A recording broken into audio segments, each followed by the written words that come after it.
Charging our position on the canal bridge, we only had to contend with random, inaccurate AK fire.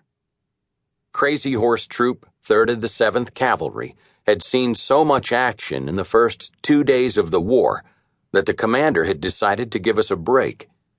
He'd put us in the rear of the column on the march north, guarding the 100 or so thin-skinned vehicles that made up our headquarters, medical, and support elements. Those 100 vehicles were stretched out 3/4 of a mile behind me all the way to the bridge we'd crossed over the Euphrates River and had made one hell of a tempting target, especially since we were no longer advancing and had been told to hold both bridges.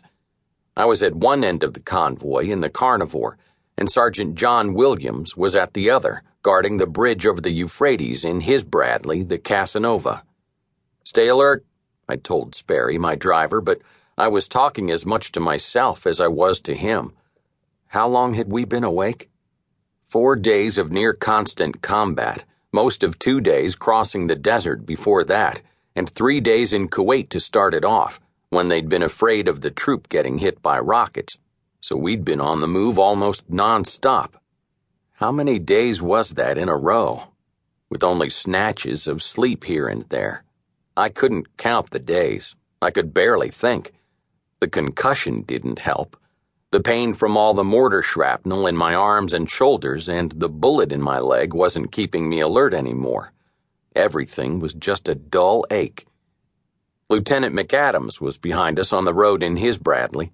Sergeant Wallace was to our right in his Bradley, off the side of the road by the canal where he could get a different angle on any oncoming vehicles. The sandstorm roared and hissed, and the engines of the Bradleys were loud anyway, so we couldn't hear any vehicles approaching. I watched and waited.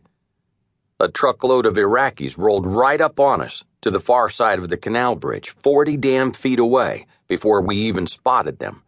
And they had their fucking headlights on. Wallace got on his gun quicker than we did and killed everybody in the truck with a short burst from his machine gun. "I'm getting down," I called to my crew. Visibility was bad enough without headlights shining in our faces, so I jumped down to turn off the lights of the truck. My knees were so stiff from standing in the hatch, I could barely walk. When I reached the ground and started limping toward the truck, I looked over and saw an Iraqi soldier on foot just 10 feet away from me with an RPG launcher on his shoulder. Before I could react, he fired at the Carnivore. The rocket hit the driver's hatch, flipped up in the air, and exploded over the bridge. I drew and fired my Beretta, hitting him in the arm and chest. Then the pistol jammed. Again. That pistol was trying to kill me. There was an AK-47 on the seat of the truck, and I dove for it. As I went down, I was spattered with gore as the man's head exploded all over me. Over my shoulder, I saw Soprano, my gunner, less than 2 feet away, holding an AK of his own. He grinned, held it out, and said, "Here you go. It shoots a little high." Smart ass. Soprano had gotten off the Bradley to back me up and had moved to my right to avoid the lights of the truck. He had one of the more than 100 AK-47s we'd picked up the day before that we hadn't gotten around to dumping in the canal. We'd been too busy keeping each other alive, which meant we'd done an extraordinary amount of killing. Soprano headed back toward the Carnivore. As I turned off the lights of the truck, 2 more dark shapes appeared on the road about 200 meters out. McAdams and his gunner, Sergeant Mulholland, had picked up the movement and were watching to see if the trucks that were rolling closer were troop transporters or some clueless farmers.